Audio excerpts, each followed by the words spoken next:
Hey hey les padawans! Figurez-vous qu'aujourd'hui j'ai trouvé une façon simple et intuitive de retenir les 57 OLL qui sont juste là. Et oui, c'est tout à fait possible. Non, en fait, je déconne, c'est absolument impossible. Par contre, je vous montre trois nouvelles PLL comme c'était prévu. Et on va commencer tout de suite par une PLL très simple. Je pense que David la connaît, mais pas Antoine. Donc, non seulement elle est simple, mais en plus j'adore la faire. Alors voilà comment ça marche. C'est la PLL qui ressemble à ça. Donc en fait, quand on a le cube comme ceci, un peu en bordel, on peut se rendre compte d'un dessin. C'est que ça fait 2, 1, 2, 1, 2, 1, 2, 1. Et c'est toujours les couleurs opposées, vous voyez. C'est toujours les deux couleurs opposées. Bleu en face de vert, nanani, nanana. Alors pour résoudre cette PLL, c'est très simple. On connecte la couleur des coins. D'accord. Et là, on peut se rendre compte qu'il n'y a que les centres à changer. Et en fait, ces centres sont à intervertir comme ceci. Vous voyez, cette pièce va là. Donc ces deux-là s'inversent comme ça. Celle-ci va là et celle-là va là. Et ces deux-là en croix. Ça forme une croix. C'est la PLL. Je ne sais même pas si on a son nom. Ben non, on n'a pas son nom. Et l'avantage, c'est que quand on arrive, quand vous faites les PLL en deux étapes et que vous voyez que c'est skip, parce que la croix est déjà faite, et que vous vous rendez compte qu'il n'y a aucun des coins qui est bien placé, bah vous êtes forcément sur une de ces deux PLL qu'on va voir maintenant. Donc la première, je connecte les coins et je vois que c'est une croix, le schéma à intervertir, et ça c'est très simple. On va jouer avec la tranche du centre et la couronne du haut. La tranche du centre pour cette PLL, c'est toujours deux mouvements. Et ensuite la tranche du haut, ça fait deux mouvements, deux mouvements, il me semble. Vérification. Donc, deux mouvements du centre, deux mouvements du haut, deux mouvements du centre, un mouvement du haut, deux mouvements du centre, un mouvement du haut. Et c'est pas bon. C'est pas grave. Je reprends. 1, 2, 1, 1, 2, 1, 2, 1, 2, 1, 1, 2. Ok, excusez-moi. Donc, c'est deux mouvements du centre, un du haut, deux mouvements du centre, deux du haut, deux mouvements du centre, un du haut. D'accord? Donc ça fait 1, 2, 1. Regardez. 1, 1, 2, 1, PLL terminé. Je remontre encore une fois. Donc c'est toujours le centre, deux mouvements.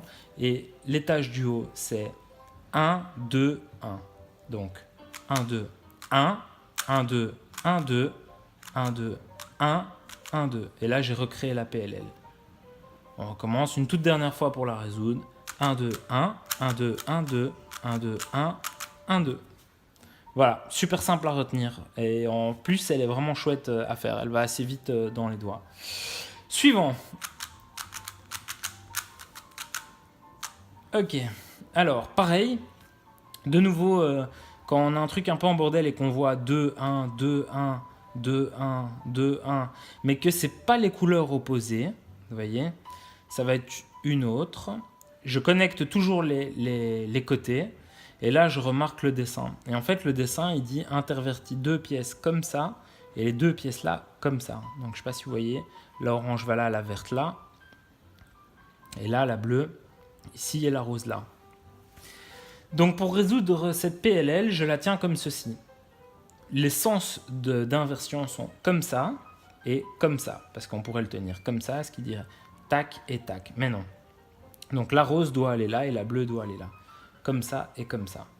En fait, ici, ça ressemble un petit peu à la PLL précédente, mais c'est quand même un peu différent. Ça alterne entre 1 du centre et des 1 et des 2 en haut. Voilà comment ça marche. Ça fait 1, 1, 1, 2, 1, 1, 2, 1, 1, 1, 2, 1, 2 et 1 dans l'autre sens. Je reprends. 1, 1, 1, 2, 1, 1, 2, 1, 1, 1, 2, 1, 2 et 1 dans l'autre sens. Vous voyez? Là, je les recrée. On recommence une dernière fois. 1, 1, 1, 2, 1, 1, 2, 1, 1, 1, 2, 1, 2, 1, PLL terminé. Donc elle est un tout petit peu plus compliquée, mais bon, Voilà, il faut savoir les faire, ces PLL-là. Elles se distinguent assez facilement. Et pour la dernière PLL que je vais vous montrer, celle-là est un peu plus compliquée. Mais la voici, ça fait. Donc, cette fois-ci, quand je regarde mon cube, c'est le bordel intégral. Il n'y a aucun groupe de couleurs et il n'y a rien qui correspond à rien. Donc là, ça va donner une piste. C'est la seule PLL où il n'y a même pas deux couleurs groupées, il me semble.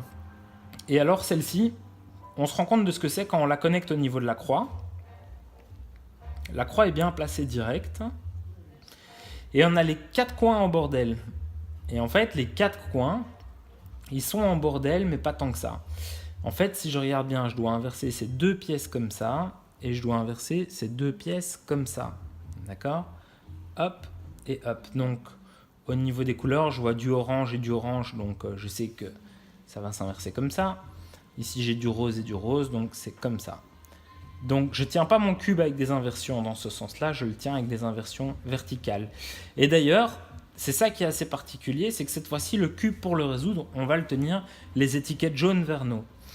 Au niveau de la main droite, on va toujours faire un mouvement de monter, descendre. Voilà, un coup avec la main droite, c'est monter, un coup c'est descendre, un coup c'est monter, un coup c'est descendre. Et voilà comment ça marche. On va toujours jouer avec la tranche du haut et la tranche du bas, avec cette main. Donc voilà comment ça marche. Ça fait, je monte, je pousse la tranche du haut vers la droite, maintenant j'abaisse, tranche du bas vers la droite, je monte, tranche du haut vers la gauche, je descends, tranche du bas vers la gauche, ensuite je monte, comme ça toujours, tranche cette fois-ci du haut vers la gauche, je descends, tranche du bas vers la droite, je monte, et ici je fais tranche du haut vers la droite, et quand je descends, je vois que le cube est quasiment terminé. Je reprends pour essayer de vous remontrer et essayer de trouver les groupes qu'il y a à saisir dans la tête. Donc c'est toujours avec cette main, je monte, je descends, je monte, je descends. Je fais un mouvement, je monte, l'autre mouvement, je descends. Et avec l'autre main, ça commence par droite, droite, puis ça fait gauche, gauche, puis ensuite ça fait l'un à droite et l'autre à gauche. Enfin, vous voyez, c'est ça l'idée. La première série, c'est les deux du même côté. La deuxième série, c'est les deux, mais dans l'autre côté. Et puis la troisième série, c'est l'un dans un sens et l'un dans l'autre sens. Je vais la refaire. Si je ne me plante pas, et je pense que c'est le cas. Bon. Vous essayerez vous-même un jour d'expliquer les PLL. Vous allez vous rendre compte que c'est hyper compliqué de faire des mouvements qu'on a l'habitude de faire, mais plus doucement. Donc je me permets de vite le résoudre, et en plus je le fais très très mal. Ok. Hop. Et là, barre de 3. Ok, on connaît. PLLJ, c'est torché. Donc on disait... Voilà. Quand j'ai cette PLL, c'est la troisième de cette vidéo. Voilà comment ça marche. Je dois la tenir de façon à avoir l'inversion en verticale. C'est ces deux pièces-là et ces deux pièces-là.